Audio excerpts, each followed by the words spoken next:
बोलिए शिव शंकर भगवान की जय।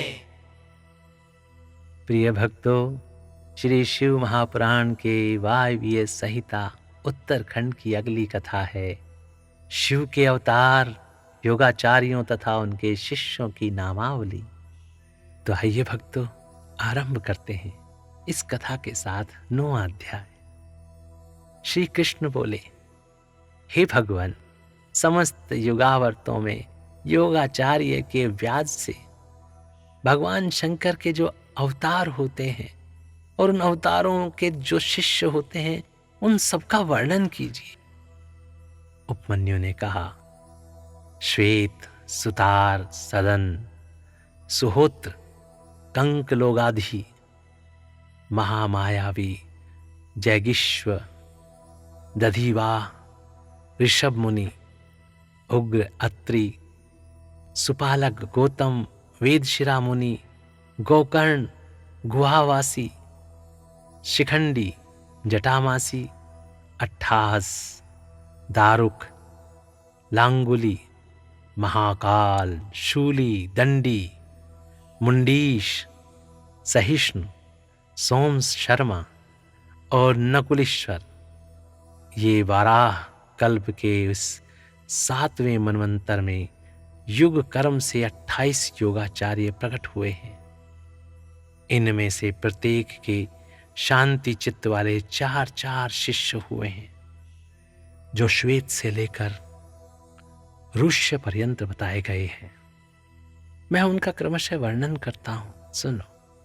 श्वेत, श्वेत शिख, श्वेताश्व, श्वेत लोहित, दुंदुभि, शत्रुप, ऋचीक, केतुमान, विकोश, विकेश, विपाश, पाशनाशन, सुमुख, दुर्मुख, दुर्गम, दुर्तिक्रम, सनत कुमार, सनक, सनंदन, सनातन, सुधामा, विरजा, शंख, अंडज, सारस्वत, मेघ, मेघवाह, सुवाहक, कपिल, आसुरी, पंचशिख, वाशकल, पराशर, गर्ग, भार्गव, अंगिरा, बलबंधु, निरामित्र, केतुश्रृंग, तपोधन, लंबोदर, लंब, लंबात्मा, लंबकेशक, सर्वज्ञ, समबुद्धि, साध्य, सिद्धि, सुधामा,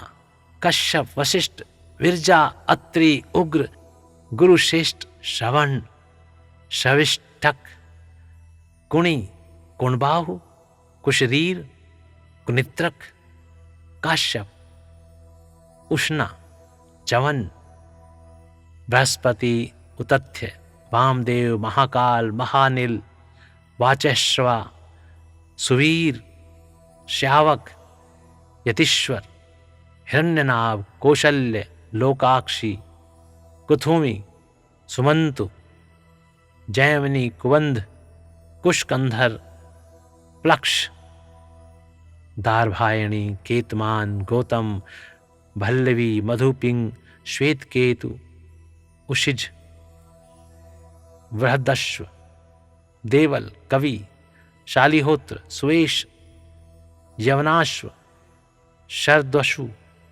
छगल, कुंभकर्ण, कुंभ, प्रबाहुक, उलूक, विधुत, शंबूक, आश्वलायन, अक्षपाद, कणाद, उलूक, वत्स, कुशिक, गर्ग, चित्रक और ऋष्य। ये योगाचार्य रूपी महेश्वर के शिष्य हैं। इनकी संख्या 112 है। ये सब के सब सिद्ध पाशुपत हैं और इनका शरीर भस्म से विभूषित रहता है।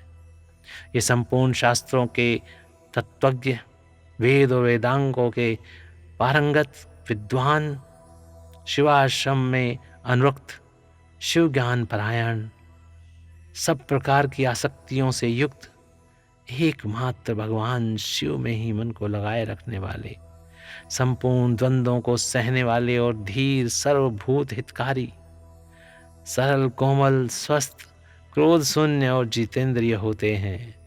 रुद्राक्ष की माला ही इनका आभूषण है। इनके मस्तक त्रिपुंड से अंकित होते हैं। उनमें से कोई तो शिखा के रूप में ही जटा धारण करते हैं, किन्हीं के सारे केश ही जटा रूप होते हैं। कोई कोई ऐसे हैं जो जटा नहीं रखते हैं, और कितने ही सदा माथा मुड़ाए रहते हैं। वे प्राय फल मूल का आहार करते हैं, प्राणायाम साधन में तत्पर होते हैं। मैं शिव का हूँ इस अभिमान से युक्त होते हैं, सदा शिव के ही चिंतन में लगे रहते हैं। उन्होंने संसार रूपी विश्व वृक्ष के अंकुर को मत डाला है। वे सदा परम धाम में जाने के लिए ही कटिबद्ध होते हैं। जो योगाचार्यों सहित इन शिष्यों को जान मानकर सदा शिव की आराधना करता है, वह शिव का सायुज्य प्राप्त कर लेता है। इसमें कोई अन्यथा विचार नहीं करना चाहिए। बोलिए शिव शंकर भगवान की जय। प्रिय भक्तों, इस प्रकार यहाँ पर श्री शिव महापुराण के वायवीय संहिता उत्तरखंड की ये कथा और 9वां अध्याय यहाँ पर समाप्त होता है। तो स्नेह से बोलिए, आदर के साथ बोलिए, बोलिए शिव शंकर भगवान की जय। ओम नमः शिवाय, ओम नमः शिवाय, ओम नमः शिवाय।